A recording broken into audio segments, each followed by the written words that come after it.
Good morning, everyone. Welcome to First Tuesdays. My name is Nona Burling. I work for the Washington State Library, and I am going to be moderating this session today. Let me see here. Oh, there I am. And Carolyn Peterson is acting as my backup today. Carolyn has been the host of First Tuesdays for a long time, but the pleasure has passed to me, so Carolyn is backing me up. And I wanted to tell you that this session is brought to you both by the Office of the Secretary of State, which is our mothership for the Washington State Library, and also we use funds that come from the Institute of Museum and Library Services. Let's see, next, this is just a little bit of housekeeping for our rules, and we need to keep track of certain things. So if you wouldn't mind, in the chat box, please type in the number of participants that are watching. Sometimes people will be projecting and several people will watch together or sitting side by side at a computer. If there's more than one person watching this at a time, we'd love to know the count.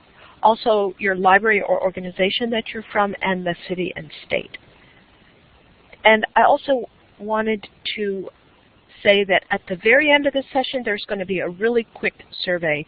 This, again, is something that we need to do to satisfy our requirements for using endless funding. So we'd really appreciate it if you would take the couple of minutes, probably at the most, to answer just a few simple questions. So let me see here. Sorry, I'm pleased to welcome you to Raising Your Library's Community Profile. I saw this presentation last October at the Whale Conference and was completely blown away. So I asked Kris and Amber if they would come and do their presentation to reach a wider audience. So I wanted to tell you that first, Kris Barnes they both work for the Spokane County Library District, and Kris Barnes has worked for the district for 30-plus years. She says that during that time she's worn a wide variety of hats, but her current hat is the title of library supervisor at the Deer Park Library. And Amber Williams also works at the Deer Park Library. She's the Deer Park Community Librarian, where she reports that she helps facilitate the aspirations of the greater Deer Park community, which she says mostly translates to doing fun things. And I certainly got that impression when I heard them present at Whale. So I will be quiet now and take it away, Amber and Kris.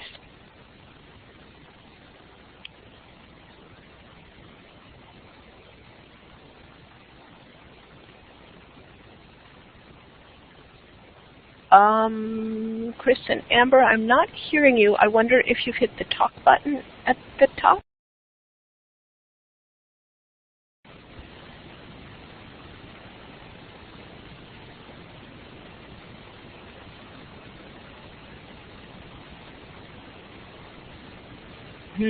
We're having some difficulties here.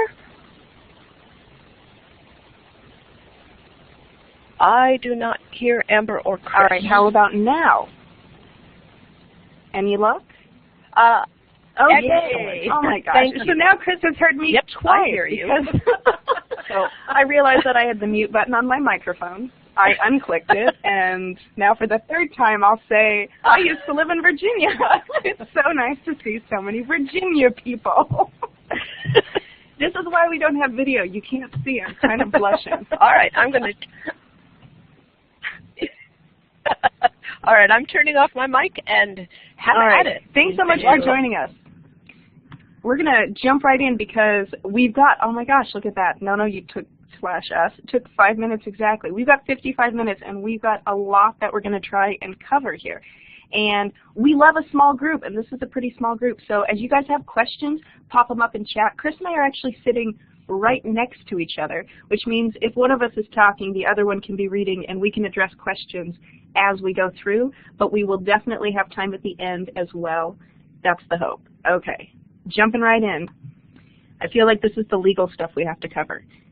Spokane County Library District, which is in eastern Washington, was part of the original Libraries Transforming Communities initiative from American Library Association, which was a partnership with Harwood Institute, which was funded by the Bill and Melinda Gates Foundation. There, that was the legal speak. That's where the money came from. And the whole purpose of it was this idea to strengthen a library's role in its community. We want to be community leaders and change agents. If you are familiar with Harwood, I feel like this has been out there for quite a few years. This was in 2014. We were one of the guinea pigs in that original cohort. But the whole idea of it is this practice of turning outward. And instead of asking, what this does for the library, it's more about what the library can do for the community. And it's different than, ALA Presidents Change, and the next iteration of this was Libraries Transform, and then it kind of came back more towards this turning outward, but this has sort of been something that ALA has been working on this whole time. So what it all really boils down to is we went and we actually had community conversations, and we spoke to the people who live here in Deer Park, and we're a county library system, and our other 9 locations, and asked them about what they wanted in their community, not what we think they should want. And I mention it because all of the Harwood tools, here's the shout out, are available for free on ALA's website. Links down there below. I mean, if you really just Google ALA LTC, this is what's going to come up. And what's really great is while they started this in 2014, they have continued to change it and be responsive to libraries' feedback as libraries continue to use it. So the tools are actually different in many ways from what we used in 2014 because we gave feedback about what did and didn't work. Oh, yes, that's right.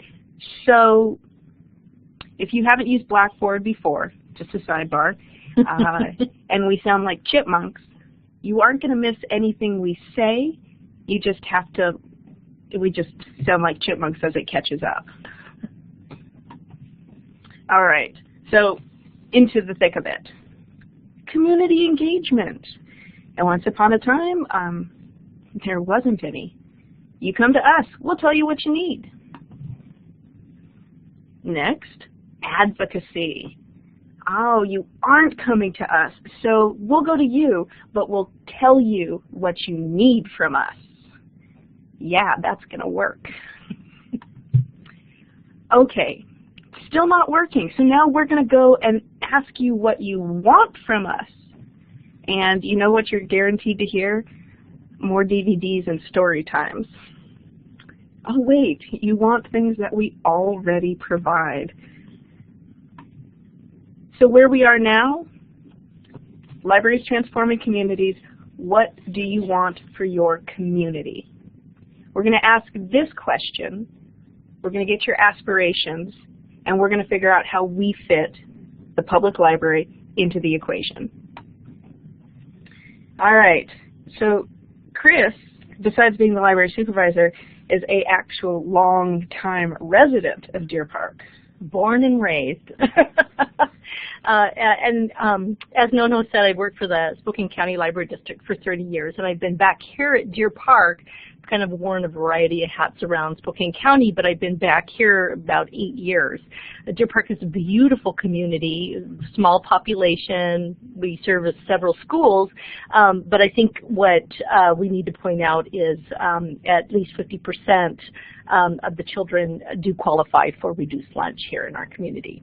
The other thing to point out, though, is you see that beautiful bank of windows? We are a library adjacent to a city park. Isn't it lovely? Yeah, that comes in later.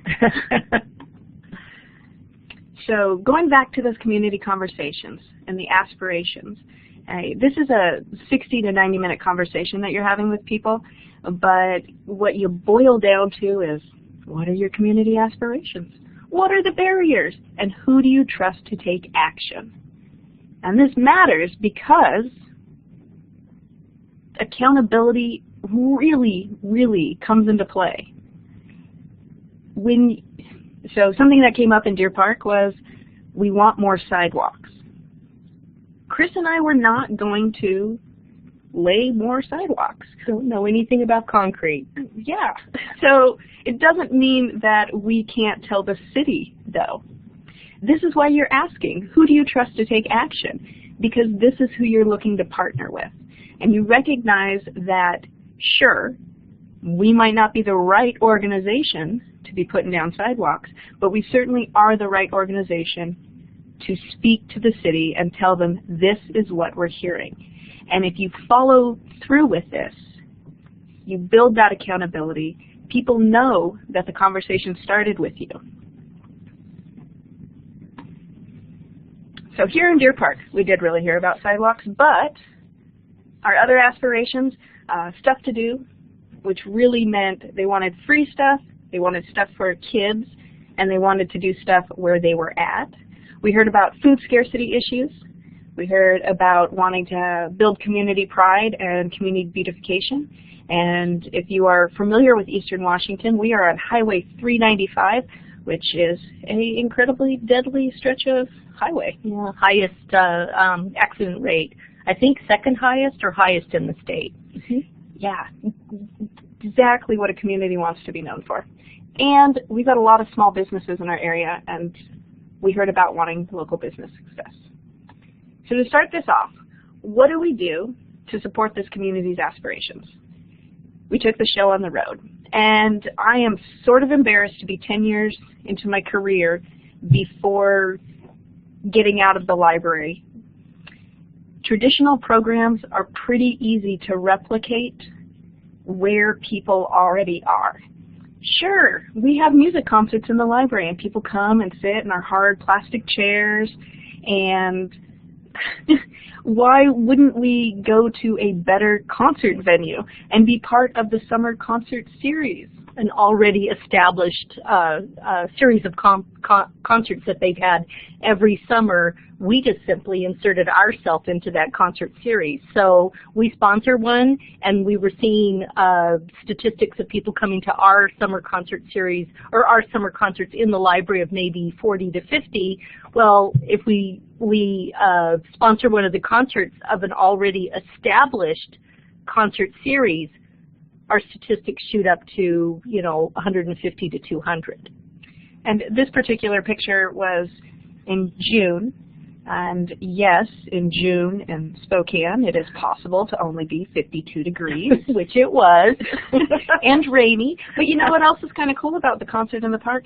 People got to bring their dogs. Yes, they don't get to bring their dogs into the library for the summer concerts, but they were definitely able to bring them to Mix Park and enjoy the concert there that we sponsored.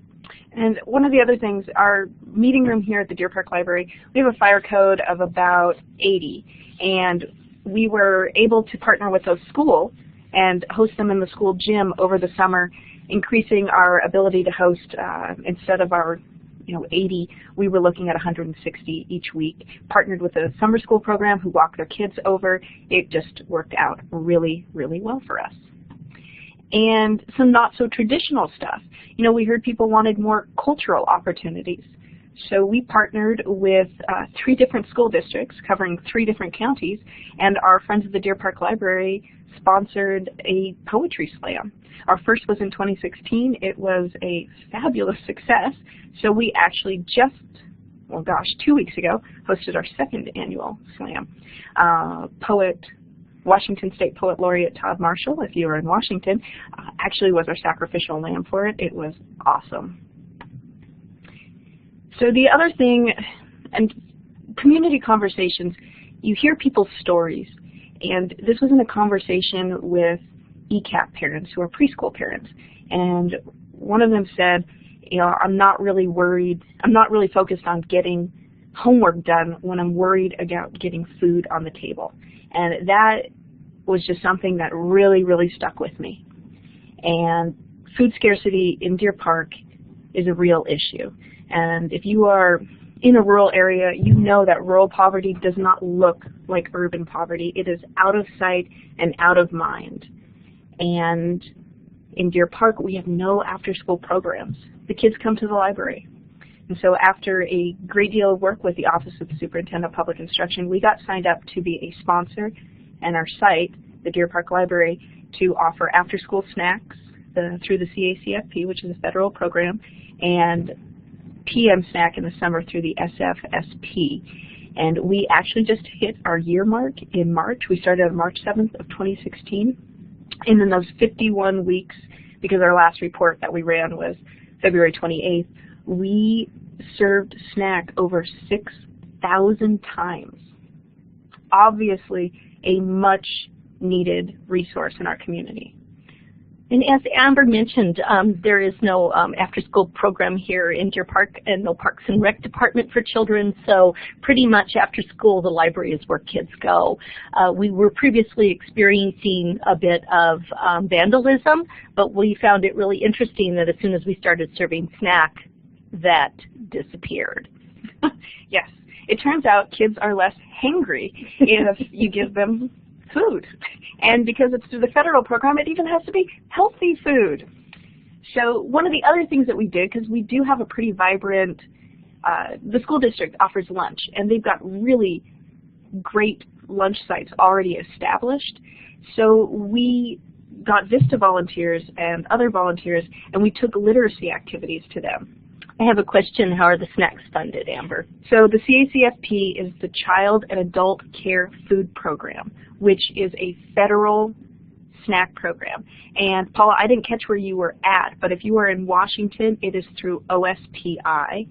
If you are not in Washington, it's a federal program that each state implements through a different statewide. So us, it's the, North Carolina, I got no idea, but I could totally Google it. But yeah, CACFP. And so, I was going to say, look at this. There's the actual acronym. And so going back to enrichment activities, I mean, we're talking about, we had free books to hand out, we took board games, and we don't underestimate like the amount of learning in a board game, and just those sorts of things, so that while kids were eating their lunch, they had some opportunities to, summer enrichment activities. One of the other things we did is, because we've got, being a rural area, we've got a lot of gardeners, and we started this produce swap. And I'm including on this some of the actual language that's on that sign. This is a passive program that I totally said no to. I was so concerned about the liability. Well, what happens when somebody eats something moldy and they get mad at the library? And it turns out it was such a non-issue, and I shouldn't have been such a negative Nellie. We got lots of kale. Kale. Yes. And the great thing about it was it's just a table that has this sign. People brought in extra things from their garden. People took things, whether they brought it or not. And I included the actual language that we had on our sign there, which was, the produce on this table is not for barter or trade. All is given and taken freely, which was based off of, I'm a Little Free Library owner, that whole Little Free Library idea. And so last year we did it Sundays in September. Sunday, the table was just out and available, and this year we're actually doing it in August and September because it was so successful. And as you can see on my slide, if there was anything left over when we closed it Sunday, staff put it in the fridge, and the food bank came and picked it up Monday morning so that they would have fresh. Yeah, our original intent was to deliver it, but when they found out what we were doing, they said, hey, we'll come and get it, and they did. Yes, good times. I was so wrong. So the library has a park that is right in our backyard. One of the previous slides that we showed showed the picture windows that look out over the park, which is a beautiful park. But the downside is the park wasn't being maintained. It was drawing some unsavory activities. Not everybody was using it for hiking. For not appropriate measures. And unfortunately, because of our beautiful picture windows, we could see what was going on.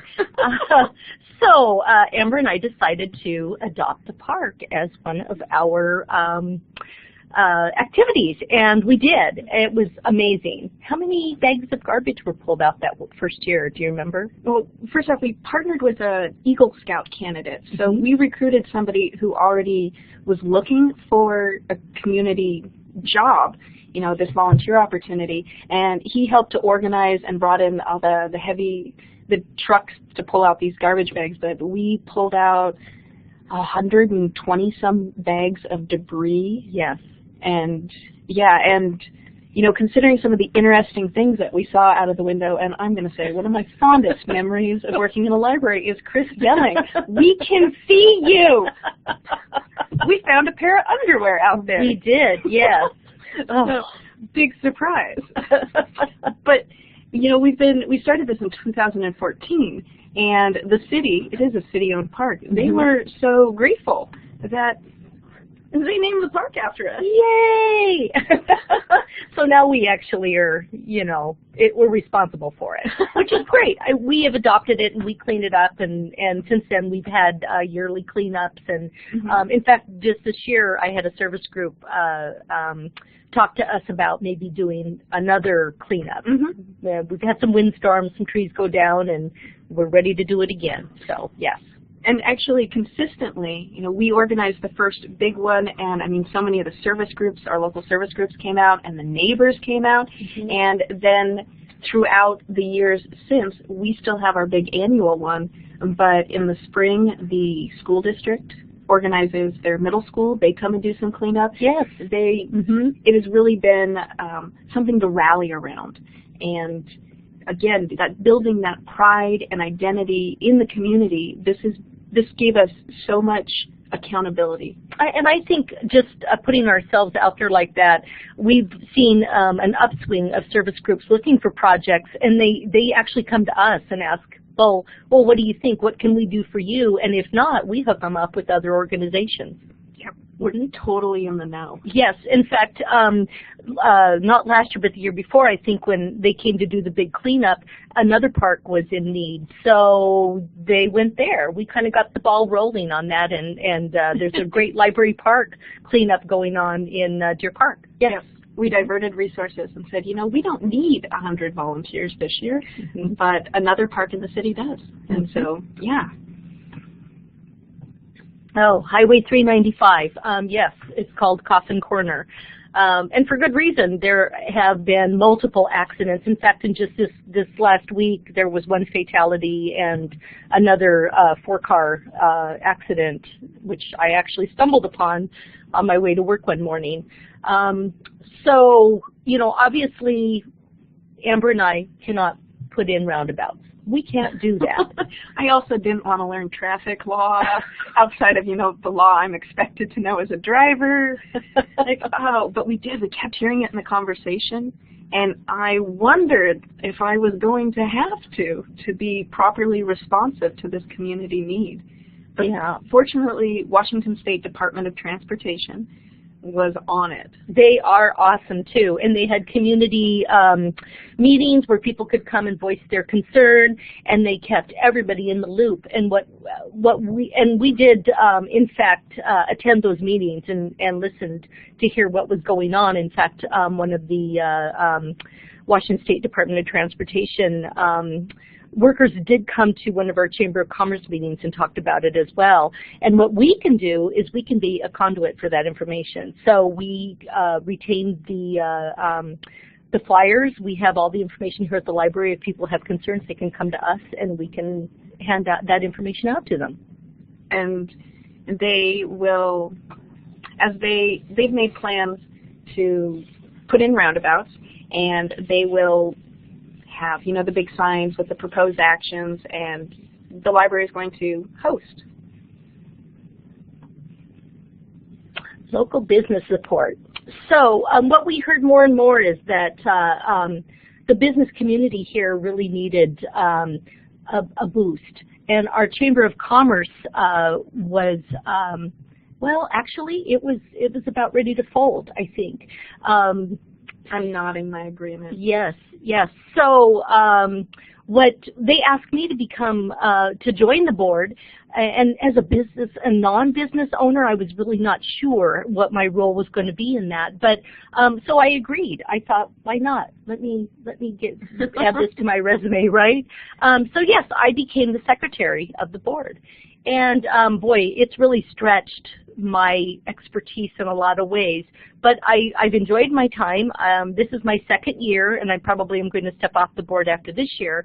But I can't believe the amount of activity that the board has generated this year. And it's really, the chamber has just gone crazy. They went from not having a lot of money, and I cannot credit myself this. We have awesome committees on the Deer Park Chamber of Commerce, and we went from having hardly any money to being quite financially stable. I'll say that. Yes. And on the library front, we do have business librarians, and we offer what we call business cards, which I think is incredibly confusing, but that's totally still what we call them. And it's essentially a library card that is pre-activated and has no account information attached to it, but provides immediate access to our many business-related databases. So a business owner in our county can just come grab a card and immediately get access to things like Business Source Complete. And I say all of these things with just a little bit of question because I am not one of those business librarians, and it's like speaking a different language, and I just pretend that I understand what they're saying. I do want to point out that really what Kris has done as board secretary is she brought innovative ideas in, like agendas and, ooh, who would ever heard of it? Meeting minutes. Having been to the chamber meetings for many years, they are vastly different in the last year than they were in the years leading up. Yeah, just having agendas makes what a concept, all right? the difference. So, yeah, you know what these all have in common? They take time. They do take time. And so one of the things that we really wanted to focus on was how do we find the time? So Kris, are you duty hoarding? No, in fact, I have learned to let a lot of things go. Yes. As it says, don't underestimate how capable your coworkers are. I do share my duties. I have to be honest with you, I was not a good delegator prior to this, but boy am I now. If you want to fit extra things in, share the wealth. And what's surprising is working with my staff and delegating some of those tasks that I used to do to them, they've really embraced it. I'm just thrilled to see how much they've grown in their positions and how they feel about, they're very capable staff. I have great staff, and just letting them take the ball and run with it has been, it's actually been quite a pleasure to see.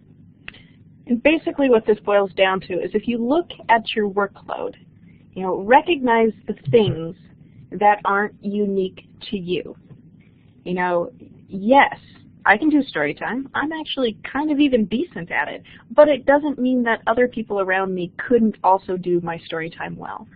Yes, it is the responsibility of the library supervisor to make sure that these reports are run and these books are pulled, but does it really need to be Kris who is out there pulling all of those books and following through on that? Right. No, it's Kris's job to make sure that it gets done. Yes. So it's really about looking at what of your job duties are really specific to your unique talents and what can you share? Right. And just be real specific and give your staff very clear guidelines. So good communication, which actually, frankly, I think Amber and I are super good at. Yeah. So, yes. So yes. These changes kind of broke down into, we looked at, and I say we all ended up having to look at our job descriptions, and we did this shift. And the idea was that we would all kind of work at the top of our job description. If we have this expectation that our patrons know how to place holds that we teach them how to place holds. Why on earth wouldn't we teach our pages how to place holds? You know, that's right. That's on us as a district to not, it's sort of sad. Like, why did it take us so long to expect our staff to do what we expect our people to do? And we also, you know, and this is all Kris, we did this with no extra hours. We were able to make all of these changes. Kris rescheduled her pages. I did, so that they covered during snack time. There's no reason that a staff person has to oversee the snack cart. We have a page doing it. We also rely on volunteers on occasion too, you know, to come in and we train them to do some of the tasks, clerical tasks, as well as run the snack cart. But we also implemented what we call a universal skill set training, which basically means there are a certain universal skill sets that every single staff are expected to be able to follow. Yes, except that I did it so long ago, I don't think I remember how to make a library card. I'll show you. I know.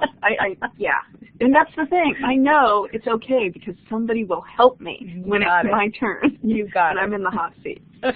So this was an obscene amount of change, which is why I included in the blurb, and perhaps you guys had a chance to see this PDF. If you guys don't mind adding over in chat a yes or a no if you've had an opportunity to look at the reaction to change quiz. I'm just curious. If you've got a lot of no's, underneath the blurb on Washington State Library's first Tuesday is the PDF to this 2-page quiz. I'm going to go ahead and go through how to use it because I find it to be an incredibly useful tool. The idea is that you mark yes or no in the yes or no columns. And I mean, we've got questions here. It's really the reaction. I tend to view change as threatening. You mark it as a yes or you mark it as a no. And there's 40 questions. It really doesn't take much time to fill it out. I know 40 sounds like a lot. And then when you are done, this is how you score it. You count how many Y's are in the yes, are in the grays, and how many no's are in the white. And you get a score. 35 to 40, totally ready for change. It's awesomely exciting every single time you do it. That's somewhat positive, somewhat negative, and then strongly opposed change. And the thing about this is you'll find as an organization, this is sort of the breakdown. That group that strongly supports change is a pretty small group. I am in that really small group. If you can't tell, I think change is amazing and it creates all sorts of opportunities to take advantage of the chaos. And I confess to be somewhere caught in the middle. She's support for change is situational. She's part of that 30%. Yes, so that 30% group is the kinds who are saying, yeah, you know, this might work. That 55% they're saying is probably won't work. And that 10%, they're the people who are like, it's never going to work, ever. And while they are only 10% of your organization, they probably take about 90% of your time. So this is why I love this tool. I find it very liberating because the fact is that 10% you're never going to convince. And you need to let go of the idea that you need to. And suddenly you have all that time back. And when you are moving along in these sorts of changes, the group you really want to focus on is that 30% of generally somewhat positive. You find the people who are like, yeah, I'm kind of on the fence, this might work, and you convince them about how it's going to work. You include them in the conversations about how it will work. And once they're on board, they are going to swing that 55 with them. And suddenly, you're at 90% of your organization is on board, critical mass has totally been reached, and you can move forward with the change. Paula commented it would be interesting to see the general view of the staff in her library. I strongly encourage you to do that. It's a really interesting tool because I did do that here. Yes. Yeah. No, we have done this. So all of these slides are available, and I'm happy to include the link in from our original whale presentation. I'm also happy to send anything people want. I love this tool. So moving forward, you should also really try this. So how do we get that 30% on board to change with us? Yes, absolutely. I did note that we recently had a page opening, and I really focused on hiring a page, not necessarily one who had the skills that normally you look for in a page, but I really focused on somebody who I thought would be friendly with the kids. And huge success. He is excellent with the children. He does the snack cart. So I mean, these little things you can do just when you're hiring staff. Think about, you know, what programs you have and how you can delegate those tasks and programs to new staff. Remember, delegate, delegate, delegate. I can't say that more. And include your staff. Ask them questions. When you're implementing new programs, that really is something that you need to talk to your staff about. And remember in that sharing duties, one of the greatest things that I think came from all of these changes is it really provided opportunities for staff to take on new and challenging things. And you've got to remember that the majority of your organization wants those opportunities. They don't want to be stagnant in their job. And so finding the right fits for things that they're excited about, I mean, going back to story time, we expanded which job positions would provide. I mean, one, it's completely increased our ability to do more of them out in the community, and two, it gave a lot of people who wanted to do it the opportunity to, and man, they do it well, and it's so great to see people excited about their jobs. And to see people grow in their positions. Yes. And one of the things that we should point out, and that be available for questions, concerns, you don't have to have all of the answers. I don't think we ever had all of the answers. Yeah, but we're good at winging it. We are. It's called deflecting, actually. It's, let me get back to you, because I'm going to ask somebody else. I acknowledge that you've got a question and concern about this, and I'm going to follow through. In the same way that I'm accountable to my community, I'm accountable to the staff around me. We had two kind of metaphors that kept getting thrown around while we were going through these change process and this huge organizational shift. And one of them was, we're kind of building the house while we're living in it, which really meant, I'm not sure how the house is exactly going to look, but I am certain it's going to have a kitchen and 4 bedrooms, like that kind of thing. And so admitting to the ambiguity and not being scared of it, but embracing it, and in my case, being part of that 5%, exploiting it. So yes, it's okay to admit we don't know. The other metaphor that we used was, we're all getting on the bus. Recognizing that this change is going to happen, and here's the timeline and when all of these changes will be implemented. It's really important to follow through on that and not be wishy-washy and do some of it now and some of this here and, well, maybe this later. I mean, it was this is going to happen on this date. And lots of notice. We had about 6 months that all of these job descriptions got rewritten, and we were asked to sign them by September 15th. And that was when it was all going to happen.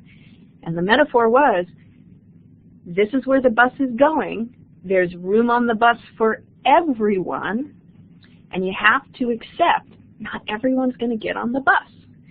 We had some retirements.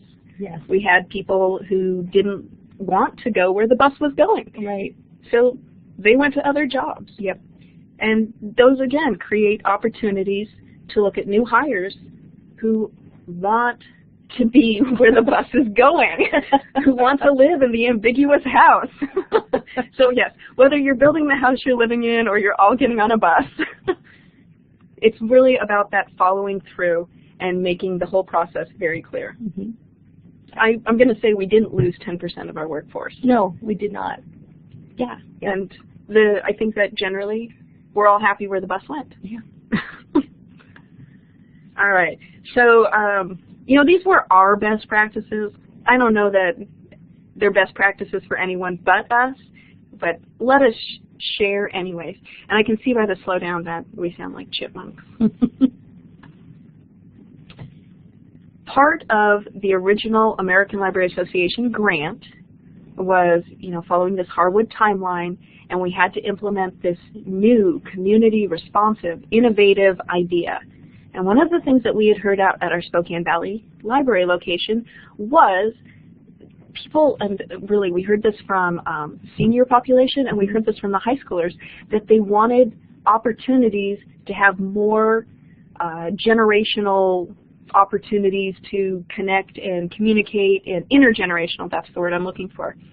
And what we were hearing a lot from the seniors was those new-founded dynamic devices and kids who were looking for experiences that they could put on their resumes. So ta-da! We're like, hey, what a great idea. Let's recruit teenage volunteers to teach older adults how to use their devices. It's a pretty great idea. And when we tried it in the summer of 2015, it was a complete fail.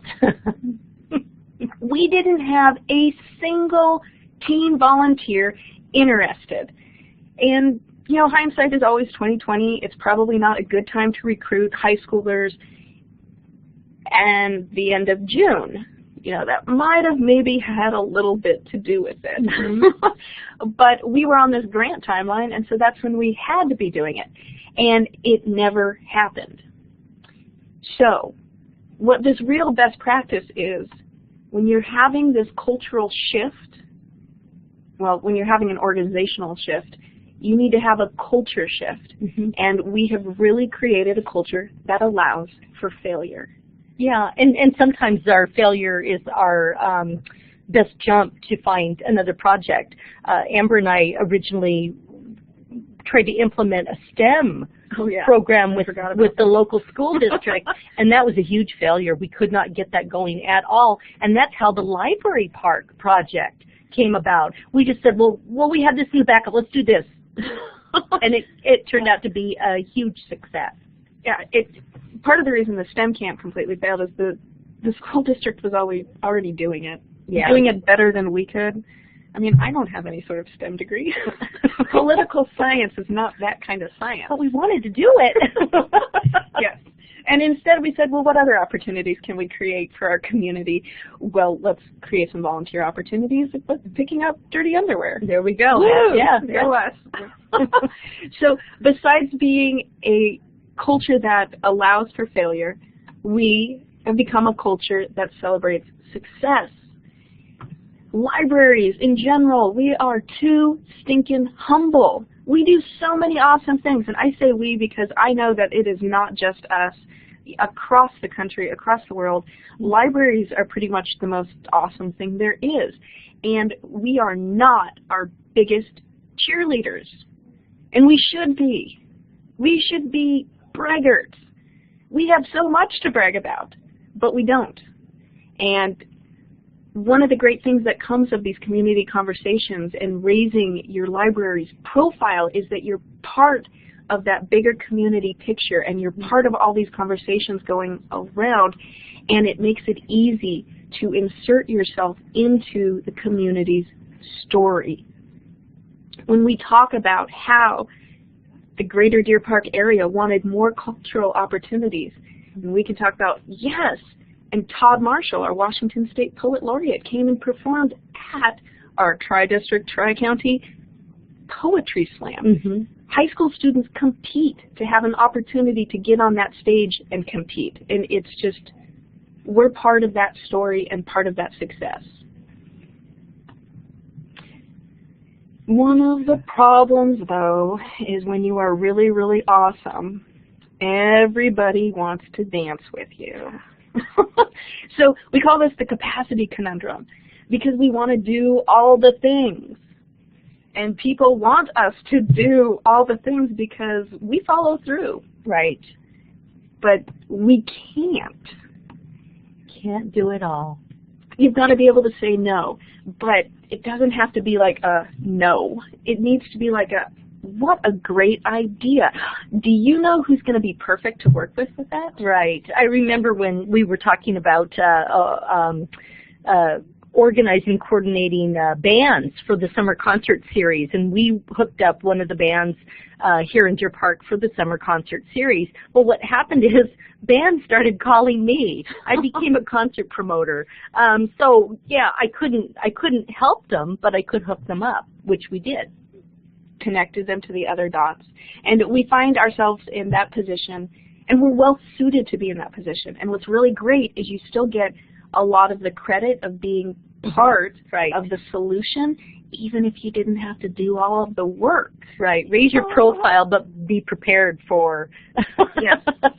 Because it really does. You know, we did all of these things without all those extra hours. It's been nice to get volunteers, but the volunteers all came later. And if you really want to have any success with being active and out in your community, then you've really got to be intentional in your resources. And, you know, going back to, I suppose, our original blurb all of this was the fact that the reason we're a public library, and raising our community profile means being active and visible by our voters. These are the people who support us with their tax dollars. And I feel, and I know Kris does as well, I'm very proud of how we spend their tax dollars. Agreed. And that we can show it in all of these things that we are doing. Yes, we're very good stewards. We are. Yes, of their money. Yes. So that kind of wraps it up. Wow, I talked really fast, I think. I hope that you could all catch that, and that when it was sounding like a chipmunk, it didn't get worse. So, questions, comments, juicy secrets. I love to gossip. Yeah. No questions out there? It looks like Allie's Wow. typing. Oh, there she goes.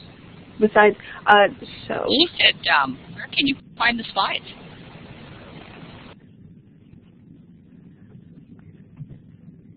Oh, goodness. Oh, sure. Let me put a link to, give me just a second. So I use a service called slides.com, and I need to make it public and share. Multitasking.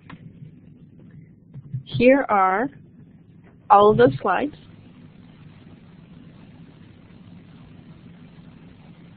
And, you know, I'm just going to make this comment. That young man right there, he is no longer so young. It is his 4th birthday today. There was a, and I know about project outcomes, yeah. Do you guys? Oh, project outcomes, yes. Mara, we've got it on our list. Like, so our deputy director has been working with PLA and the project outcomes training for a while now. And one of the shifts that we made, so we took their community conversations and we actually used them to write our community engagement plan. And when we, you know, the whole thing about us, which is basically our strategic plan, is how do you hold yourself accountable, and how do we get away from numbers and talk about impact. And that whole, you know, moving the impact needle, it can take years to see that you've made a difference. So project outcomes, I am personally a little less familiar with it just because that's something that was taken on by our deputy director, but I know the intent is to use part of its model to help, you know, keep all of our numbers and that kind of thing. And they've got surveys that would help us on the impact front. You may have to forget. Oh yes, and don't forget Give me a second. Washington State Library survey. It is like, what is going on here? This is my first time to load this survey, and I'm going to try it again. Here we go.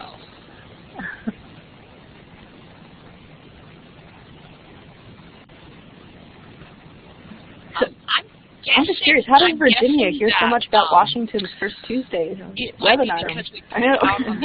So unexpected. We advertise it there. That's one place. So I am not having any luck with this. Even though I typed in the correct thing, it's not working. So I'm going to say, let's see if I can do it. Let me try it one more time. We'll do, no. It didn't work here. I don't know why it's not working. Well, I'm going to say thanks to everybody, and I guess we're just going to have to skip the survey this time. Okay, that's good too. And thank you, Amber and Kris. This has been really great. I love your presentation. Thanks, Sally. I was curious. Carolina, that's right. Oh, thanks, Jenna. Paula, I was going to mention with the CACFP, if you ever are interested in going in that direction, being that the library handles it very differently than like a school or other places because we don't have a commercial kitchen, I have a pretty extreme amount of resources and menus and things that you buy from Costco and Amazon that really help make it possible for a library that, I mean, we do string cheese, crackers, juice, applesauces, I mean, nothing that is prepared on site. So do feel free to contact me if you would like to know more about how we're doing that. We have a fridge.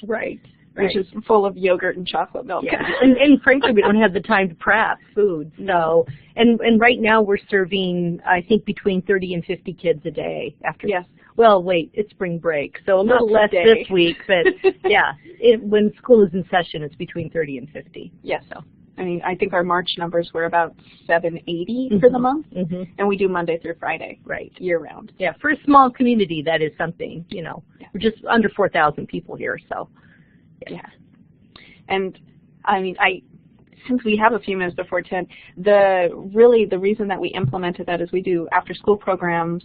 We have a Lego club, and I was at a Lego club hosting it, and we had a girl pull this mushy apple out of her backpack. I mean, it had been in there and smashed like you wouldn't believe. And she went to throw it away, and one of the other kids in the room said, "I'll eat it." And she said, "Really?" And he's like, "Yeah." And then another kid said, "Oh, well, I'll eat it."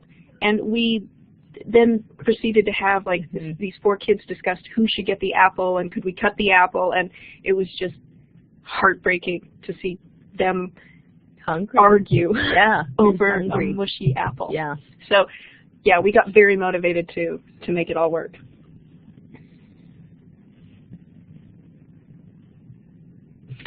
Oh, hi, Diane. Yes, our WLA presentation, that was with Patrick, and definitely not as in-depth about, one particular location. So, we're staying the course and doing good.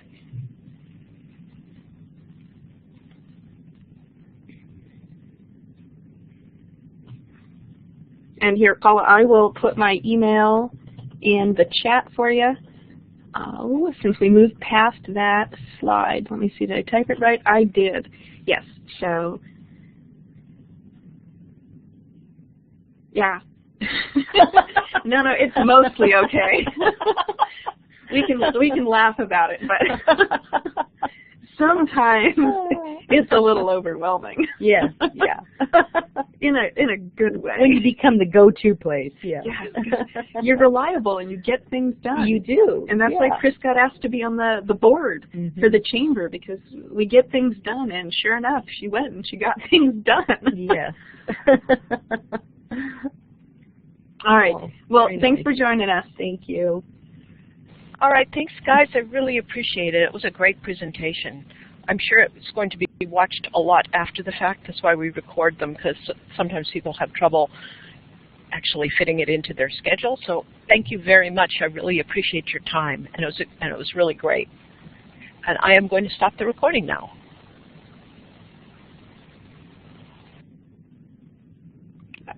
Thank you.